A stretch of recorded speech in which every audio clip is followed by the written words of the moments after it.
Friends, आज हम बात कर रहे हैं एक ऐसी व्यक्ति की, ऐसी शख्सियत की जो इस स्टोरी में आज के वर्तमान समय में बहुत ही अच्छे पद पर विराजमान है। तो समझेंगे, इस स्टोरी के अंत में आपको पता चलेगा कि ऐसा कौन सा शख्स है जिसके ऊपर ये स्टोरी जो है लिखी गई है। तो स्टार्ट करते हैं। पहले पूरी आप स्टोरी को सुन लीजिए, फिर ही आपको समझ में आएगा कि ये स्टोरी क्या है, किसके बारे में है। तो एक स्टोरी स्टार्ट होती है कि कलेक्टर मैडम, आप मेकअप क्यों नहीं करती, ऐसा क्वेश्चन पूछा गया मल्लमपुरम के जिला कलेक्टर सुश्री रानी सोया मोई से। कॉलेज के छात्रों में बातचीत करती है। उन्होंने कढ़ाई घड़ी के अलावा कोई आभूषण नहीं पहना था। सबसे ज्यादा छात्रों को आश्चर्य हुआ कि उन्होंने फेस पाउडर का इस्तेमाल नहीं किया। भाषण अंग्रेजी में था। उन्होंने केवल 1 या 2 मिनट ही बोला, लेकिन उनके शब्द दृढ़ संकल्प से भरे थे। फिर बच्चों ने कलेक्टर से कुछ सवाल पूछे।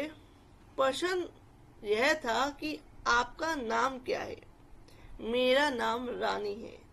सोया मोई मेरा पारिवारिक नाम है। मैं झारखंड की मूल निवासी हूँ। और कुछ पूछना है? दर्शकों में से एक दुबली पतली लड़की खड़ी हुई। पूछो बच्चों। मैडम, आप मेकअप क्यों नहीं करती? कलेक्टर का चेहरा अचानक पीला पड़ गया। उनके पतले माथे पर पसीना आ गया। उनके चेहरे की मुस्कान जो है फीकी पड़ गई।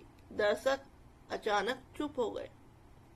उन्होंने टेबल पर रखी पानी की बोतल खोली और थोड़ा पानी पिया। फिर उसने धीरे से छात्र के को बैठने का इशारा किया।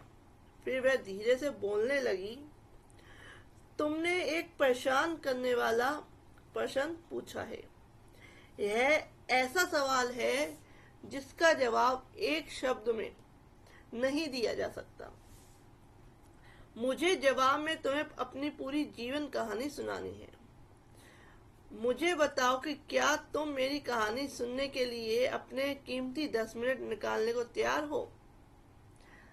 तो दर्शकों ने कहा, हाँ, तैयार है। मेरा जन्म झारखंड के एक आदिवासी इलाके में हुआ। कलेक्टर ने रुककर दर्शकों की ओर देखा। मेरा जन्म कोडरमा जिले के आदिवासी इलाके में एक छोटी सी झोपड़ी में हुआ था जो मीका खदानों से भरा हुआ था। मेरे पिता और माता खनिक थे। मेरे 2 बड़े भाई और एक छोटी बहन थी। हम एक छोटी सी झोपड़ी में रहते थे जिसमें बारिश होने पर पानी टपकता था। मेरे माता पिता कम वेतन पर खदानों में काम करते थे क्योंकि उन्हें कोई और काम नहीं मिल पाया था। यह बहुत गंदा काम था। जब मैं 4 साल की थी तब मेरे पिता, माता और 2 भाई कई बीमारियों के कारण बिस्तर पर पड़े थे। उस समय उन्हें यह नहीं पता था कि बीमारी खदानों में मौजूद घातक मीका धूल को अंदर लेने से होती है। जब मैं 5 साल की थी, मेरे भाई बीमारी से मर गए। एक छोटी बहन सी आह भरकर कलेक्टर ने बोला। एक छोटी सी आह भरकर कलेक्टर ने बोलना बंद कर दिया और अपने रुमाल से अपनी आंखें पोंछ ली। ज्यादातर दिनों में हमारे भोजन सादा पानी और 1 या 2 रोटी हुआ करता था। मेरे दोनों भाई गंभीर बीमारियों और भूख के कारण इस दुनिया से चले गए। मेरे गांव में डॉक्टर तो छोड़िए, स्कूल भी नहीं था। क्या आप ऐसे गांव की कल्पना कर सकते हैं जहां स्कूल, अस्पताल या शौचालय ना हो, बिजली ना हो? एक दिन मेरे पिता ने मेरा भूखा, चमड़ी और हड्डियों से लथपथ हाथ पकड़ा और फिर टिन के चादरों से ढकी एक बड़ी खदान में ले गए। यह एक अबरख की खदान थी। जिसने समय के साथ बदनामी हासिल कर ली थी। यह एक पुरानी खदान थी जिसे खोदा गया और खोदा गया, जो अंतहीन रूप से पाताल में फैली हुई थी। मेरा काम नीचे की छोटी गुफाओं से रेंगना और अभ्रक अयस इकट्ठा करना था। यह केवल 10 साल से कम उम्र के बच्चों के लिए ही संभव था। अपने जीवन में पहली बार मैंने पेट भर रोटियां खाई, लेकिन उस दिन मुझे उल्टी हो गई। जिस समय मुझे प्रथम श्रेणी में होना चाहिए था, मैं अंधेरे कमरों में अभ्रक इकट्ठा कर रही थी, जहां मैं जहरीली धूल में सांस ले रहा था। कभी कभार भूखनन में दुर्भाग्यपूर्ण बच्चों का मर जाना असामान्य नहीं था, और कभी कभी कुछ घातक बीमारियों से भी मर जाते थे। दिन में 8 घंटे काम करने के बाद आप कम से कम एक बार के भोजन का जो है इतने भोजन के लिए कमा पाते थे, एक बार टाइम के भोजन के लिए। मैं भूख और हर दिन जहरीली गैसों में सांस लेने के कारण दुबली और निर्जल हो रही थी, बहुत कमजोर हो रही थी। 1 साल बाद मेरी बहन भी खदान में काम करने लगी। जैसे ही वे पिता थोड़े ठीक हुए, ऐसा समय आया कि मेरे पिता, माँ, बहन और एक साथ काम करते थे और हम बिना भूख के रह सकते थे। लेकिन किस्मत में हमें दूसरे रूप में परेशान करना शुरू कर दिया था। एक दिन जब मैं तेज बुखार के कारण काम में नहीं जा पाई थी, अचानक बारिश हुई और खदान के नीचे काम करने वाले श्रमिकों पर खदान गिरने से सैकड़ों लोग मर गए। उसमें मेरे पिता और बहन और माँ भी थे। रानी की दोनों आंखों में आंसू बहने लगे। दर्शकों ने हर कोई सांस लेना भी भूल गया। कई लोगों की आंखें आंसू से भर गई। आपको याद रखना होगा कि मैं सिर्फ 6 साल की थी। आखिरकार मैं सरकारी अगाती मंदिर पहुंची।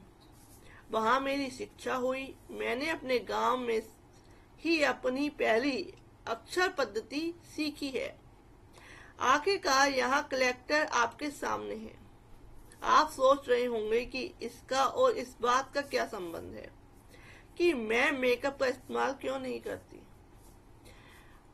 उसने दर्शकों की तरफ देखते हुए कहा, अपनी शिक्षा के दौरान ही मुझे एहसास हुआ कि उन दिनों अंधेरे में रेंगते हुए मैंने जो सारा अभ्रक इकट्ठा किया था, उसका इस्तेमाल मेकअप उत्पादों में किया जा रहा था।